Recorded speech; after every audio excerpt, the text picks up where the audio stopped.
I'm Ryan with Harlow Custom Micros. We're out here on the farm again. It's been quite a while since I've been out here with the camera.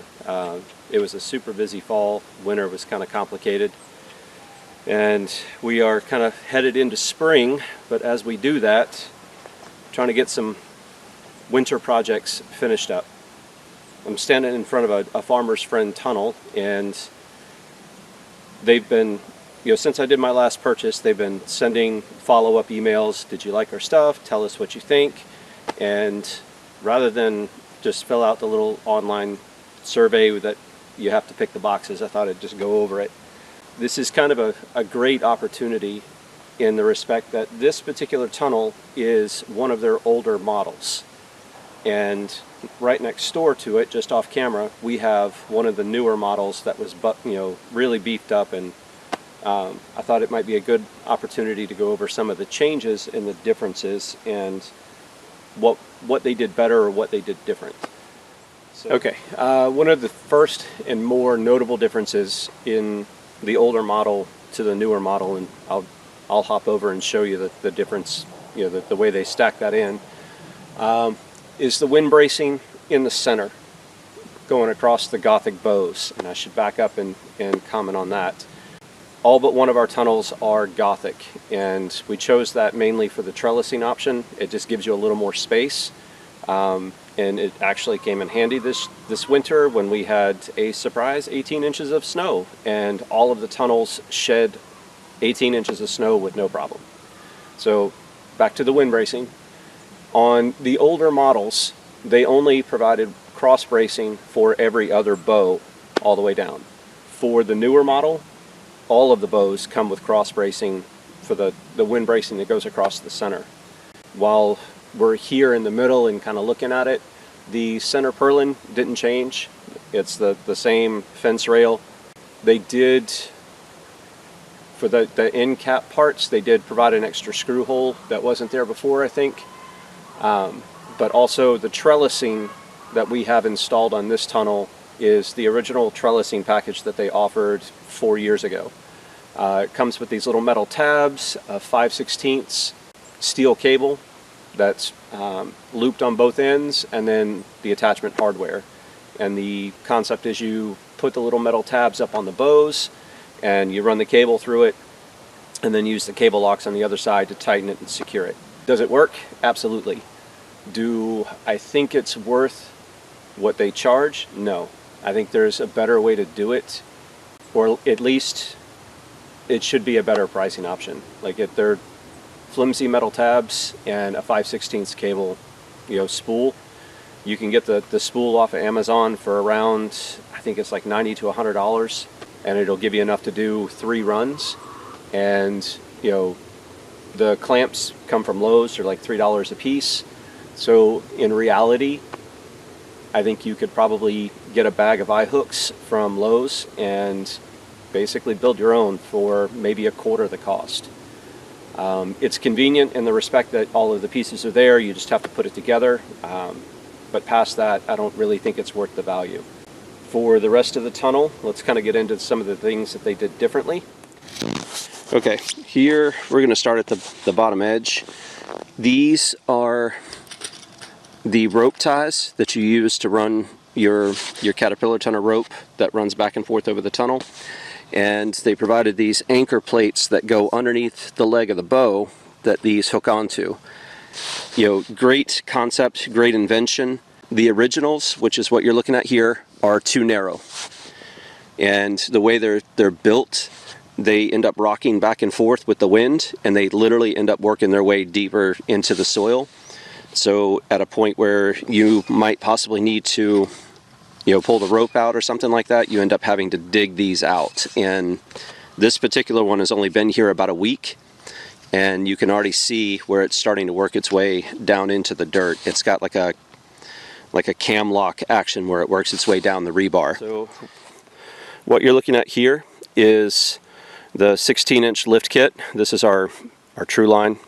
But this 16-inch lift kit should be, if you're thinking about getting one of these tunnels, it should be a mandatory part, like not an option. It's listed as an option, but just know that it's, in my opinion, necessary. It allows you to get the extra height along the wall right here, coming up, in order to be able to get your mechanical tooling closer to the wall and actually run your rows, right down the edge. If you don't have the 16-inch lift kit, everything is lower and tighter, so this arc becomes unmanageable. So the 16-inch lift kit all the way down, absolute, throw it in the cart, don't think twice. This wind bracing here, you can kind of see how it comes up at an angle and then continues over. Those are construction clips, don't worry about them. But that wind bracing absolutely holds it solid. We've had 2 major hurricanes where I live since I built this tunnel where it was in its original spot, and the tunnel's held up with no problem. We didn't even actually lose the plastic. I was super surprised. The end walls, on the other hand, we'll get to that later, but just know that that wind bracing is key. So for reference, we're over on one of the newer model tunnels, and you can see this anchor plate is significantly larger. I think it's around 4 inches square. It still has the hole for the clip in it, but that larger footprint keeps the plate itself from sinking so far into the ground. It kind of provides a better weight distribution, so the bow on it doesn't constantly push down on that plate as far as like rocking it into the ground. Moving up the lift kit, you can see we've got an additional screw, and the screws themselves are actually a heavier grade tech screw than what the original ones were. You can see in the corner the wind bracing is pretty much the same, but the other major upgrade is the corner plate. And on the originals, this corner plate at the front of the high tunnel was the same as that narrow little cam lock, or the narrow little base plate that you saw on the other tunnel. For this particular, for this version of tunnel, they've significantly upgraded these plates. They're around 6x5, I think it is. And what you're looking at here is a 40-inch section of rebar, and there's a hole on each side of the plate cut in for cross-staking the rebar. And I'll spin around and show that to you right here. So you can see the other rebar here. You see the hole there for cross-staking. The other grade on this is they give you an anchor point here. So now you're attaching with a clamp from your bow directly to the corner plate and then cross-staking them in. What you see here is an end wall bracket that I got from Jaderloon. It's the greenhouse company of South Carolina. Just convenient little brackets. They're a couple bucks a piece, but they make a really nice way to anchor a 2x4 to your tunnel. And we use those when we're creating our end walls.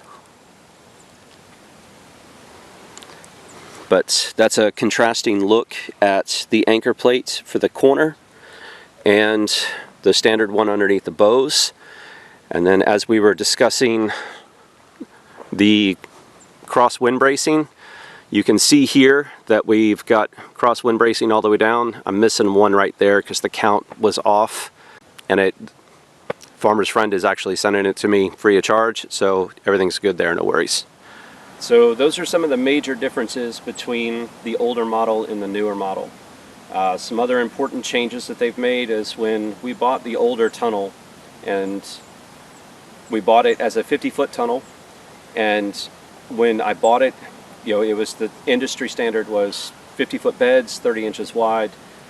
That's what I thought would be a great idea, a 50-foot tunnel on a 50-foot bed. I don't know why I thought that, I just did.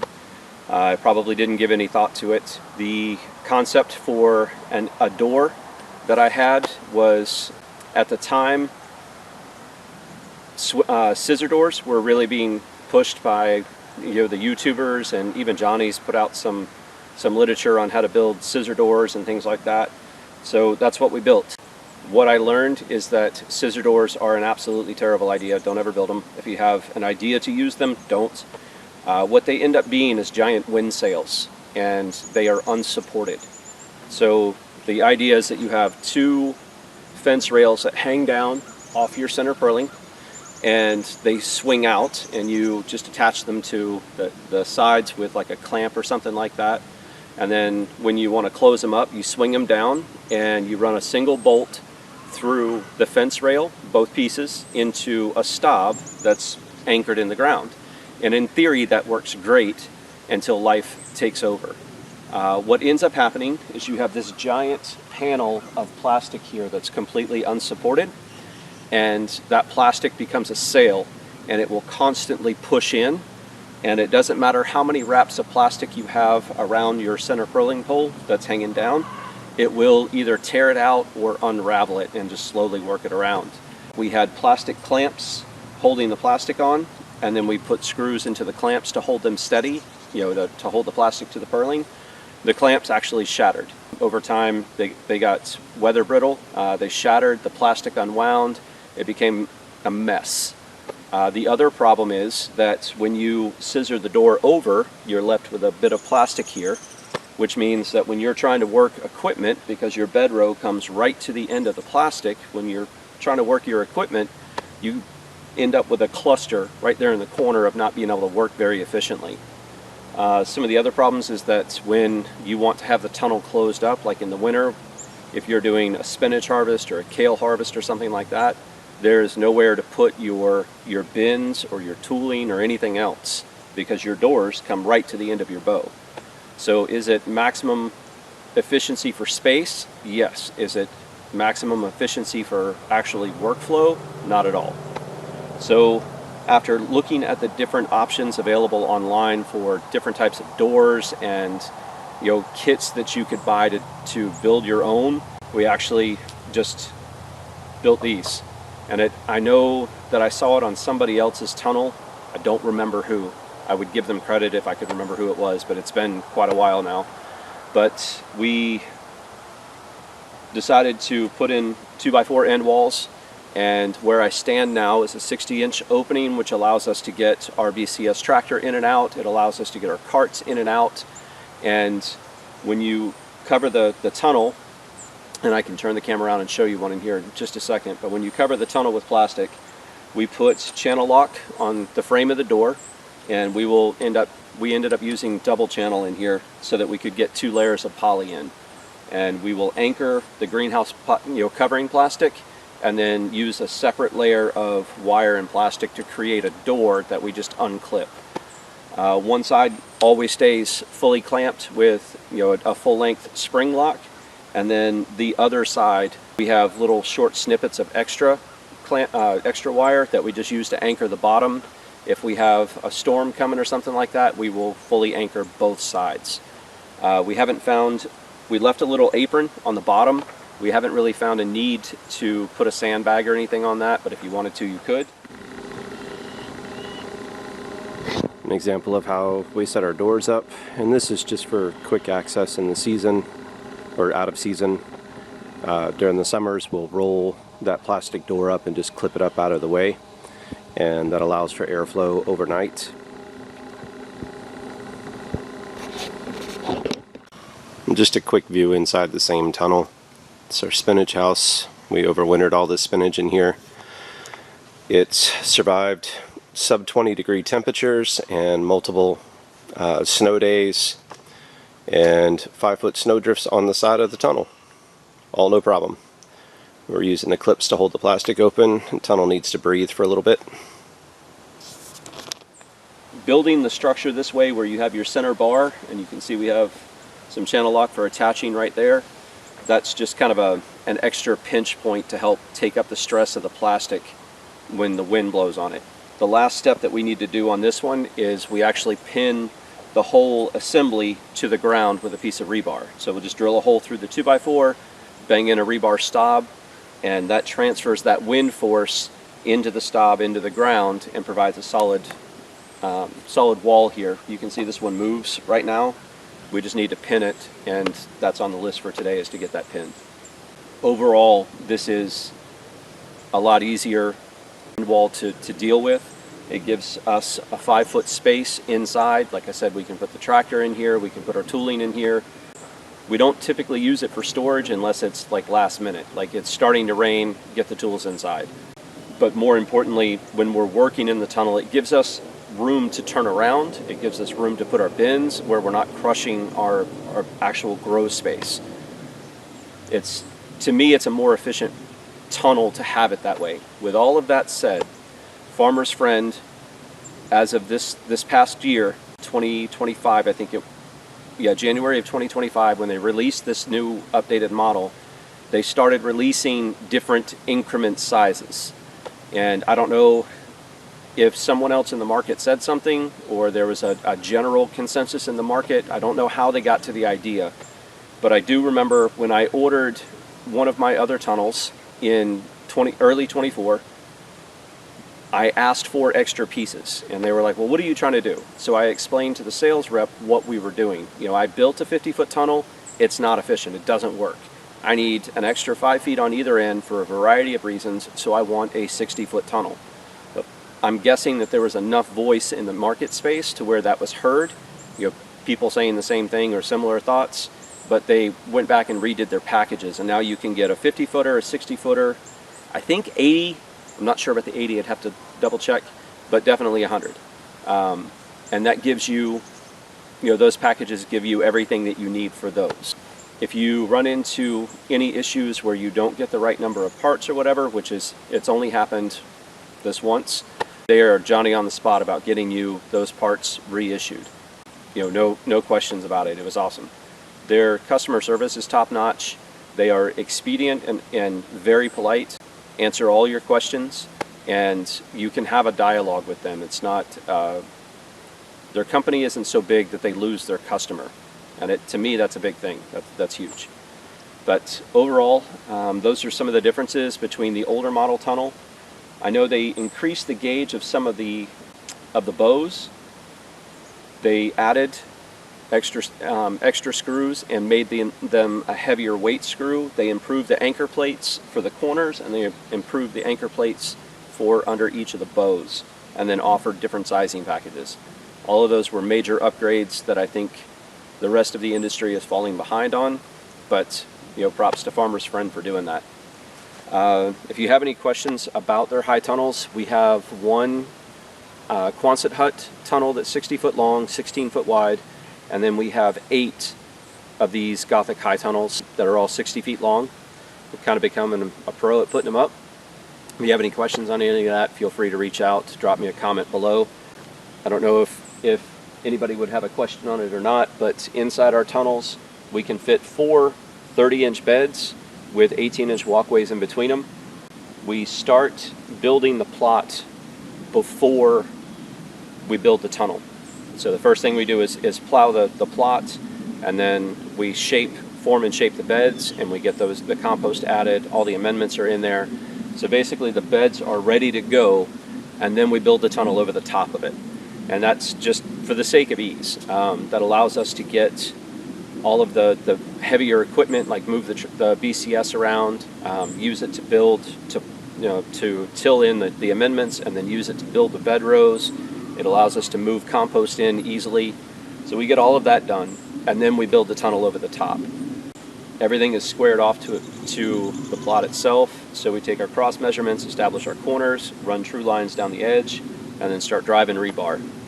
It takes 2 men approximately 8 hours to build a 60-foot tunnel from start to finish. And then the end walls themselves take about 2 hours for one guy if you're working consistently. And the trellising equipment takes about an hour to install for 2 60-foot lines. It goes really quick. So one of the things that I did want to mention, Farmer's Friend did a lot of great things when they redesigned these tunnels, and there's a lot of thought and care put into the packages and the way they put them together, as far as having everything that you'll need to produce the product that you really want, which is a strong wind reinforced high tunnel. Probably the only real shortcoming that I can come up with, or thing that they did that I really couldn't work with, was when we ordered our tunnels last year. We ordered 6 60-foot tunnels, and in reality what we did was order 300-foot tunnels plus the extra parts to make them 60-foot tunnels, because they hadn't released the 60-foot models as of yet. They literally came out like a couple weeks later. So honestly, I wish they would have said something when I was ordering, like, hey, hang on a minute, we got these coming. But that didn't happen. What did happen was they packed all of the materials for the 6 tunnels on 2 pallets. And what that means is that one pallet weighed 2,100 pounds and the other one weighed 2,600 pounds on a pallet. If you work in a warehouse and you have access to heavy equipment, that's not a problem. If you are a small human scale farmer and the biggest piece of machinery that you own is a BCS tractor, that's a problem. It's a problem for a couple reasons. One, it came in on an 18-wheeler that was too large to make it down our road. He couldn't make the turn into our road to get into the farm, and so we had to unload the tractor trailer out on the highway. And when the shipping company told me how heavy they were, I kind of freaked. I did call a neighbor with a tractor and I was like, hey, can you help us out? The pallets were actually too heavy for his 27 horsepower tractor to pick up. The best we could manage was having half of the pallet on the trailer, on the lift gate for the trailer, and half of the pallet on the forks for the tractor, and lowering it to the ground together and then driving off and leaving the pallet and then repeating for the second pallet. I would urge Farmer's Friend to give some consideration to the receiver about the way you pack your pallets. We ended up having to, once we got the stuff on the ground, having to disassemble the pallets and hand jam everything into pickup trucks and drive it down the road to the farm and then unload it onto another set of pallets. That was a lot of equipment to put on a single pallet. Even the driver was like, yeah, I don't know what they were doing sending this out here. And not that I would expect the driver to have a justification, just he made a comment as we were unloading. But that would be the only real critique I could offer in all of our dealings with Farmer's Friend. You guys have put out a great package, you put out a great product. It's held up through hurricanes, through snowstorms. Super happy with it. Just be cognizant of how you package it when you send it out the door. Over a ton per pallet is just not manageable for items that are made for human scale farms. And that's really what these tunnels are made for. Your primary customer are market gardeners who are an acre or less, and we don't possess 10,000 pound forklifts, and we don't build farms in places that have asphalt parking lots to drive 10,000 pound forklifts on. So just, I don't know, maybe have your packaging department revisit that concept. Anyway, that's our review of the tunnel. I gave you kind of an outside look and an inside look of the bare bones tunnel and one that we've completed. If you have any questions, definitely feel free to post a comment or ask, or just send us a message. I'm going to go ahead and get this winter project tied up today. We are expecting wind tomorrow and Tuesday, so probably Wednesday morning we're going to pull plastic on both of these tunnels and seal them up. After that, we'll run the irrigation in, and they will be ready for planting by mid-March at the latest. That's all I got for today. Thanks for watching, and leave me a comment, ask any questions.